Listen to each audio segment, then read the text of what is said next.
Assalamualaikum warahmatullahi wabarakatuh. Perkenalkan, nama saya Artika Sari dengan NIM 90300120073.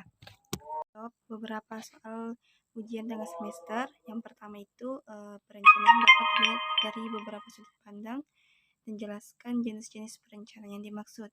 Jadi jawabannya itu menurut Asnawi ada 7 jenis-jenis perencanaan. Yang pertama itu dilihat dari segi waktu, dan dari segi waktu itu dibagi menjadi 3. Yang pertama itu segi perencanaan jangka panjang, perencanaan jangka menengah, dan perencanaan jangka pendek. Yang kedua itu dilihat dari segi sifatnya, dan itu dibagi menjadi 2, yaitu perencanaan kuantitatif. Yang termasuk perencanaan kuantitatif adalah semua target dan sasaran yang dinyatakan dengan angka-angka. Nah, yang ketiga itu perencanaan dari segi luas wilayah. Perencanaan pendidikan dipandang dari segi luas wilayah. Ini dibagi menjadi 4. Yang pertama itu perencanaan lokal, perencanaan regional, perencanaan nasional, dan perencanaan internasional. Dan berikutnya itu perencanaan dari segi luas jangkauan. Ini juga dibagi menjadi 2, yaitu perencanaan makro dan perencanaan mikro. Berikutnya itu dari segi prioritas pembuatnya.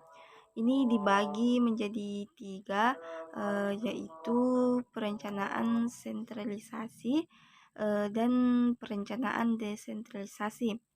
Dan berikutnya itu dari segi objek. Di sini dibagi menjadi 2, yaitu perencanaan rutin dan perencanaan eksidental. Dan yang terakhir itu dari segi proses. Ini dibagi menjadi 3. Yang pertama itu perencanaan filosofial, perencanaan programial, dan perencanaan operasional. Itu antara perencanaan dan pembangunan, ibaratkan mobil dan bahan bakarnya, bagaimanakah hubungan keduanya, yang mana mobilnya dan yang mana bahan bakarnya, serta mengapa dalam pembangunan perlu direncanakan. Nah, jawabannya di sini, konsep pembangunan yang cantik dan seideal apapun akan sia-sia apabila tidak direncanakan dengan sempurna, karena tidak dapat diterapkan dan tentu saja tidak akan pernah dapat mewujudkan bagi kemanfaatan masyarakat. Sebaliknya, konsep pembangunan yang buruk bisa jadi dapat direncanakan dengan baik apabila proses perencanaannya memang berjalan dengan ideal, namun dampak dan kemanfaatannya bagi masyarakat tentu tidak akan sempurna dan bahkan mungkin berdampak buruk dan perencanaannya buruk. Sungguh hasilnya itu akan membawa petaka bagi masyarakat. Perencanaan pembangunan memiliki unsur, tujuan, dan syarat. Nah, jawabannya di sini unsur perencanaan pembangunan ekonomi, yaitu yang pertama kebijaksanaan dasar atau strategi dasar rencana pembangunan. Yang kedua itu adanya kerangka rencana makro.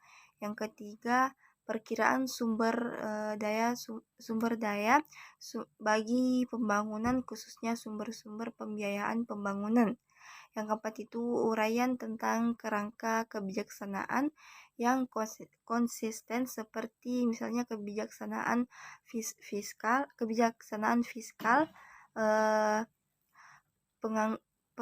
penganggaran moneter, harga, serta kebijaksanaan sektoral lainnya. Kelima itu perencanaan pembangunan adalah program investasi yang dilakukan secara sektoral.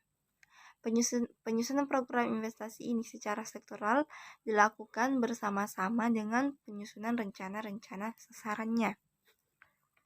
Yaitu perencanaan pembangunan menekankan aspek makro, regional, dan sektoral. Coba jelaskan penekanan lingkungan perencanaan pembangunan tersebut. Oke, perencanaan sektoral itu adalah perencanaan yang ruang lingkupnya hanya untuk satu bidang atau sektor pembangunan tertentu saja. Misalnya pertanian, pendidikan, kesehatan, dan lain-lain. Dan kedua itu perencanaan wilayah atau regional. Ini pada dasarnya adalah ruang lingkup dan bentuk perencanaan pembangunan yang di dalamnya terdapat unsur tata ruang dan lokasi kegiatan ekonomi dan sosial secara terintegrasi. Berikutnya itu rencana pembangunan pada masa Orde Lama. Pada masa Orde Lama atau era Presiden Soekarno, strategi pembangunan didasarkan perencanaan pembangunan lebih menekankan pada usaha pembangunan politik. Hal ini sesuai dengan situasi yaitu masa perjuangan fisik untuk mempertahankan kemerdekaan nasional.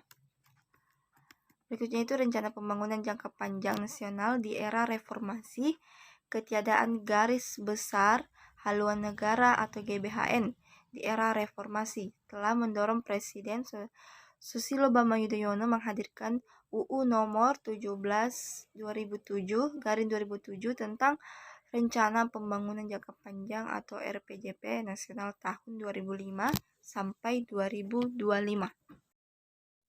Tahun 2005, Indonesia melahirkan Sistem Perencanaan Pembangunan Nasional atau SPPN. Jelaskan yang melatar belakangi UU berapa yang mengatur serta uraikan secara singkat isi UU yang dimaksud. Baik, jawabannya itu Undang-Undang Nomor 25 Tahun 2004 tentang Sistem Perencanaan Pembangunan Nasional UU 2025/2004 merupakan landasan hukum pelaksanaan perencanaan pembangunan di Indonesia. Undang-undang ini lahir di saat yang diperlukan, yaitu setelah amandemen UUD Undang-Undang Dasar 1945 yang menghapuskan fungsi MPR dalam menyusun dan menetapkan garis-garis besar haluan negara atau GBHN. Sebelumnya tujuan negara disusun dan ditetapkan dalam GBHN. Itu Indonesia mengalami 4 tahapan periode perencanaan pembangunan. Uraikan keempat periode tersebut dengan ketersediaan dokumen apa saja yang ada. Baik, yang pertama itu dokumen perencanaan periode pada tahun 1958 sampai 1967. Sini MPR sementara atau MPRS menetapkan sedikitnya tiga ketetapan yang menjadi dasar perencanaan nasional, yaitu TAP MPRS nomor 1 garing MPRS garing 1960 tentang Manifesto Politik Republik Indonesia sebagai garis-garis besar haluan negara.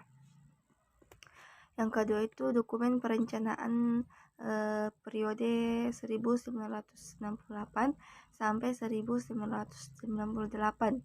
Landasan ini perencanaan pembangunan nasional adalah ketetapan MPR dalam bentuk GBHN. Berikutnya itu dokumen perencanaan pada periode 1998 sampai 2000. Periode ini melahirkan perubahan dramatis dan strategis dalam perjalanan bangsa Indonesia yang disebut dengan momentum reformasi. Ini juga membawa konsekuensi besar dalam proses penyusunan perencanaan pembangunan nasional. Sehingga di periode ini boleh dikatakan tidak ada dokumen perencanaan pembangunan nasional yang dapat dijadikan pegangan dalam pembangunan bangsa. Berikutnya itu dokumen periode 2000 sampai 2004. Pada sidang umum tahun 1999, MPR mengesahkan ketetapan nomor 4 garing MPR garing 1999 tentang garis besar haluan negara tahun 1999 sampai 2004. Dokumen berikutnya itu yang dokumen perencanaan periode 2004.